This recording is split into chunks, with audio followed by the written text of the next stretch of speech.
Hello, everyone. Joan Kaler here, your host. Welcome to Life Without Limits, where there are no limits to what you can achieve.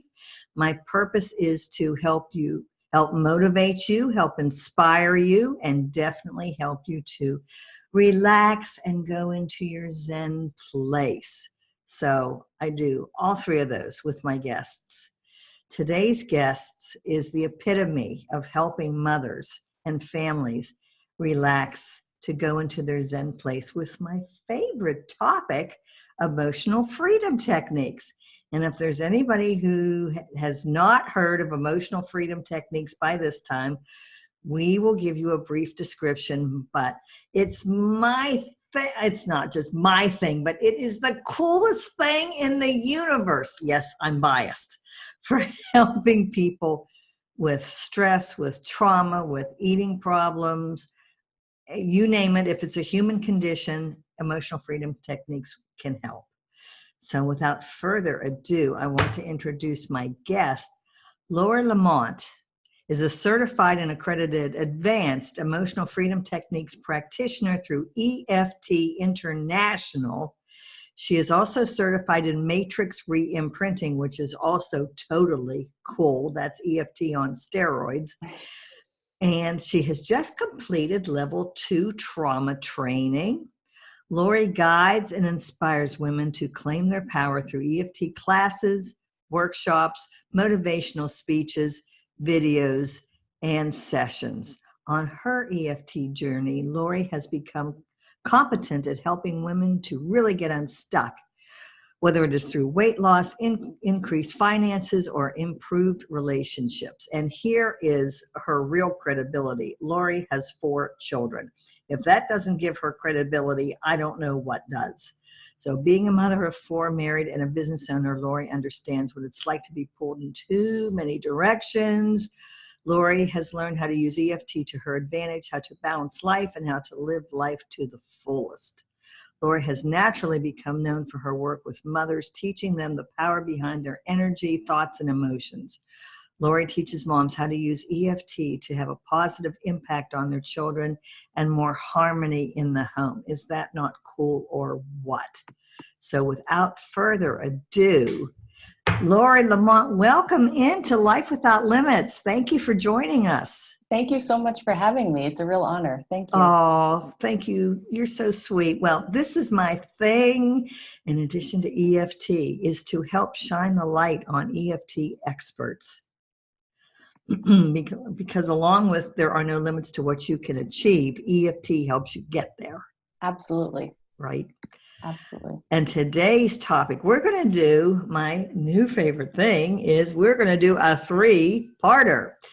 So we're going to start with the ripple effect as Lori shares her miraculous EFT experience and sparks ideas on how you can help your children through the ripple effect. So that is going to be this podcast's topic. But Lori, how in the world, this is always my favorite question, how did you get introduced to emotional freedom techniques?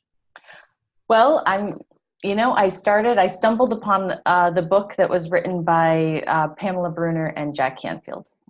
Yes. And I had read that book and I had maybe tapped, a handful of times over the course of a year or so. And it was something I sort of did, I dabbled with, I didn't really understand. Until one day, so like you've mentioned, I have 4 children and I absolutely hated taking my kids to the dentist. So what I would do is I would take 2 to the dentist and then I would take 2 more the following week. And there was this particular person that ran the office who just pushed all of my buttons and rubbed me the wrong way, and I couldn't stand this person and I hated being around him. And I don't like using the word hate. I always tell my kids that's a really strong word, but it's true. I mean, I just could not stand being around this person. So I was sitting in a car, and if any of you out there listening, watching, are moms, and if you've ever, this will probably resonate with you. I was sitting in a parking lot. My kids were taking a class, and so I had like 45 minutes. It was at like a dance studio. And I'm sitting there in my old Volvo station wagon, and all these dance moms are over here and they're all talking to each other. And I'm just sitting there and I'm just stewing over this guy and how much I can't stand him. And I hear this voice in my head that says, why don't you tap on it? And I had maybe tapped, 7 times. You know, it wasn't like something I did often. And I was like, all right, I'll tap on it. So here I am sitting in my car, kind of like the outcast mom. And all these moms are standing over there. And I'm sitting in my car. And now I'm tapping on myself and I'm talking to myself. So you can imagine how, but I just did it. And so what I did was I started tapping on the side of the hand. And even though I really hate that guy and he's a real jerk and I had way worse things to say, but I'm not going to say them here. I do love and accept myself. And that was kind of the extent of what I knew about EFT, was just to say that. So that's what I did. And I just started venting. So I did the 3 on the side of the hand about how much I couldn't stand this man. And then I'm just tapping to the points and about what a jerk he is. And, does he have to dress that way? And, why does he, like I was like picking this poor man apart. I mean, I just ripping him apart in my car as I'm tapping through the points. And within a couple of minutes, something really interesting happened. And the thing about EFT is, and I've since learned that you start off and your amygdala and your whole brain is really active in that negative. I like to call it like a puffy chested, like, that angry. But when you tap and you vent and you really just acknowledge how you're feeling,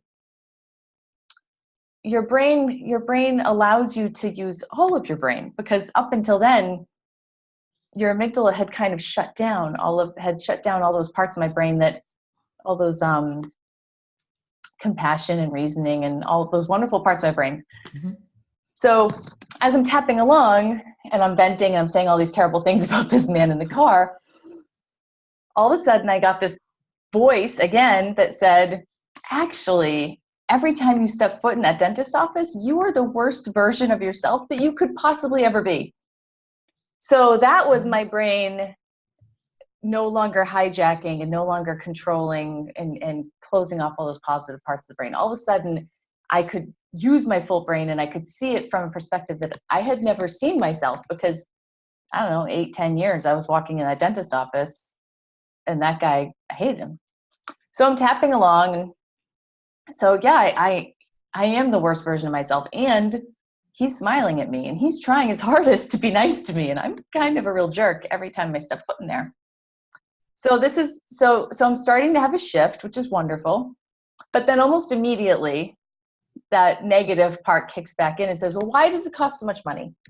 Because if you've ever had to pay for 4 kids at the dentist, it is a lot of money.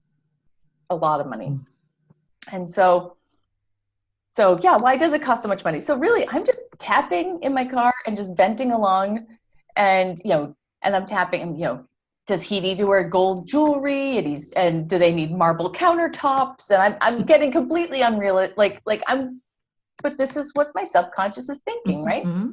And I'm tapping along about how expensive it is and how, and again, within maybe 2 rounds of just tapping and venting, this, I got the thought of, remember that time you tried to find a different dentist that was cheaper and you found out that your dentist was charging you like half of what everybody else was charging? And remember that time that you missed your appointment for the kids and he didn't charge you $50 a child? And remember that time it was 800 and something and he said, oh, just give me 800. So now I'm like being flooded with all these memories. And again, that's my brain, like all of those parts, all those things those were true things that had happened. And I never was considering them. I would have never thought about them, but just tapping just for a few minutes allowed me to see the whole picture. And I think that's what tapping does. It allows you to see everything. It doesn't take away the bad at first necessarily. It just lets you play with the full deck. You can see everything. So in it was maybe 12 minutes of tapping, I went from really hating this person to feeling so much appreciation and really love. Like I just felt so grateful for this person in this office and everything. So that would be enough, right? I mean, I was pretty happy with that. But then a few days later, I went back to the dentist with 2 more kids. And one of my daughters suffered from anxiety at the dentist office. She would need to have gas. I don't think we ever went in there and we didn't have something like a cavity or something that had to be, addressed, that we would have to use gas for. And, the panic attacks. And I mean, it was truly awful for years, for her whole life at the dentist office. And on that particular day, we walked in, we sat down, and the hygienist came out and she said, "So who wants to go first?" And my daughter just said, "I'll go." And the hygienist and I looked at each other like, what? So she went. And then a little while later, my son went in to, with someone else. So I went in to poke my head in, because I have always had to like be there and holding her and hugging her and kiss, like all these things, and bribing her. I mean, like the things that would happen in the dentist office, it was awful.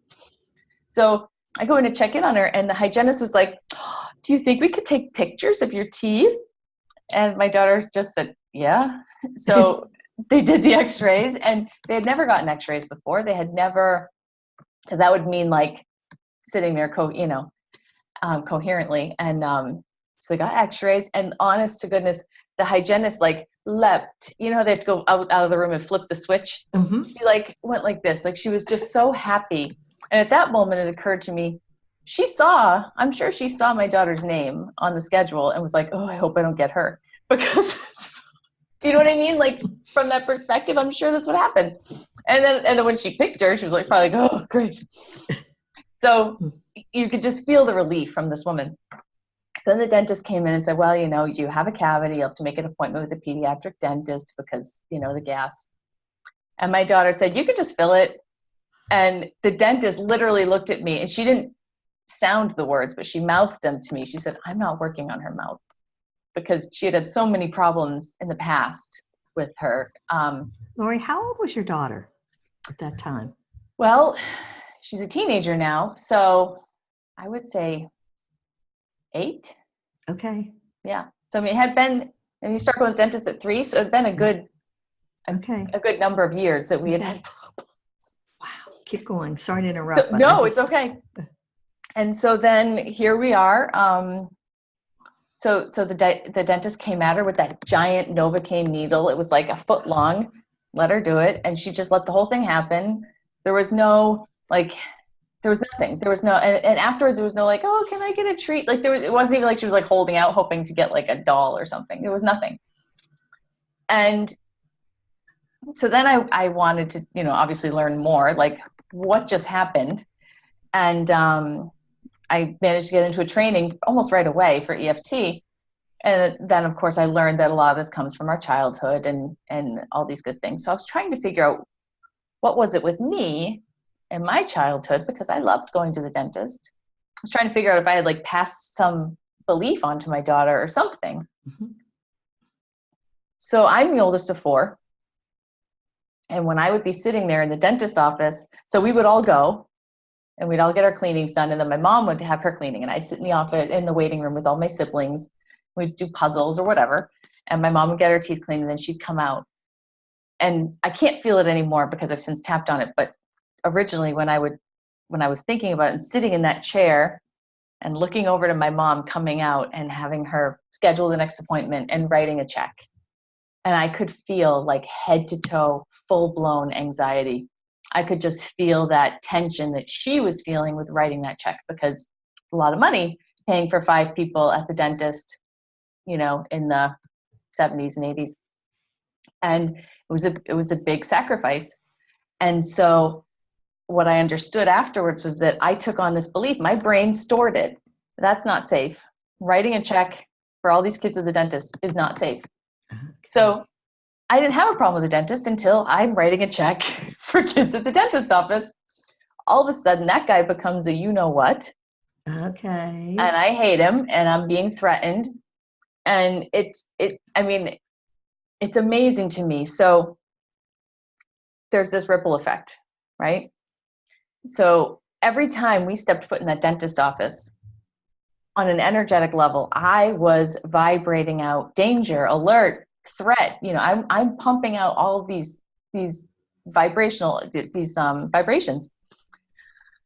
And this particular daughter, who is very sensitive to those sorts of things, she felt like she was in immediate danger. So she's having these panic attacks. The moment I changed the way I felt stepping into that dentist office, she no longer felt threatened. She no longer felt, I mean, we have not had a problem since. We've had braces and palate expanders. And I mean, the worst time she had any type of problem was when they had to do like a molding, which is it's a gagging feeling, you know, like they, right. And even that, I mean, she did better than I would have, you know? So it's not like it was like just that one day she felt better and then the problem came back. It has not come back. It has been gone forever. So what I want our listeners and viewers to understand is you didn't tap her. Nope. You tapped out all your dental trauma. But the main one was writing the check. Yeah. And then after you tapped out all your stuff and you were calm, then she no longer felt threatened, and she felt your balance, your groundedness, centered calmness, that everything was fine here. And truly, it did. I mean, the tapping in the car was maybe 12 minutes. It couldn't have been long because the class itself wasn't a very long class. So it was not a long time we were tapping. And of course, I wasn't paying attention to a lot of it because I didn't realize that this was going to change my entire life. Right. So it was like taking notes, but I know it was about 12 minutes. And that was enough to change my vibration walking into the dentist's office, which was enough to change her. And then since then I've gone back and done the tapping on feeling what my mom felt. And I'll be interested to see if it manifests differently with my older children, if maybe one of them took on the belief like how I did, like it's not gonna be a problem until I'm writing a check. So I'm gonna have to stay diligent on this because I don't know. I bet you cleared it for your children. I hope so. But I mean, you just never know, you know, but I think so. But yeah, I mean, it was just interesting how out of 4 kids, only one of them picked up on that in the moment danger, right? So because we're all different.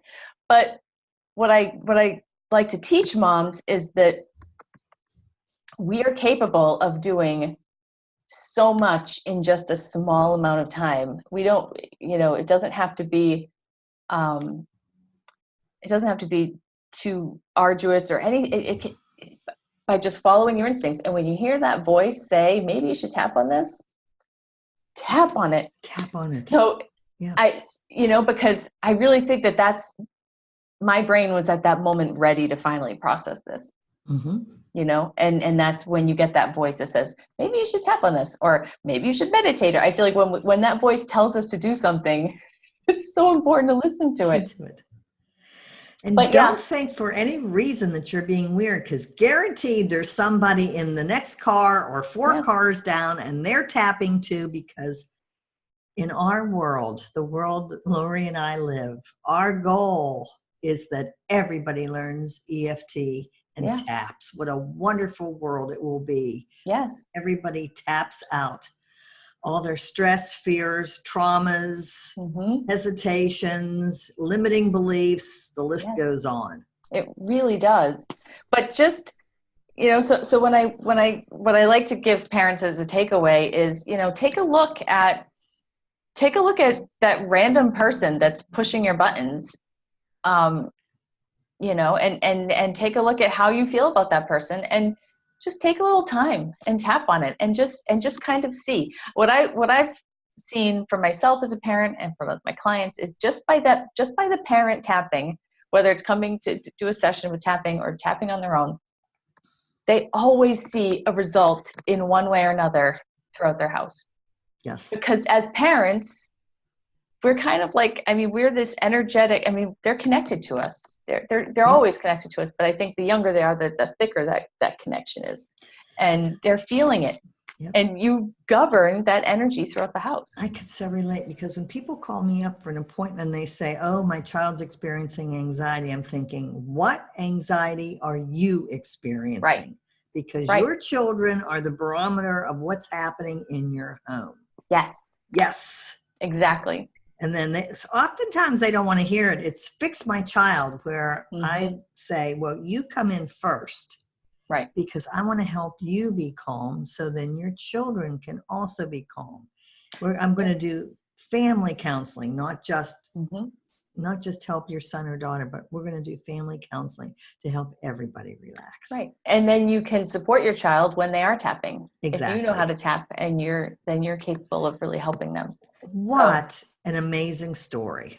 Thank you. Oh, fantastic. Yeah. Ladies and gentlemen, the ripple effect, there it is. What we're going to do is, you all stay tuned, because Lori and I are doing a 3-parter. This is so exciting. I love to do this with my guests, and I love to offer more and more information from EFT experts. So we are going to, then part 2 is the power of surrogate tapping. This is totally cool. You have the power to help those around you without actually tapping on them. I know. So welcome to my world of woo-woo, because but seriously, this is based in quantum physics, and it really does work. So stay tuned. Here is my little message at the end of this podcast. And then we are going into part 2 with Lori Lamont. So stay tuned.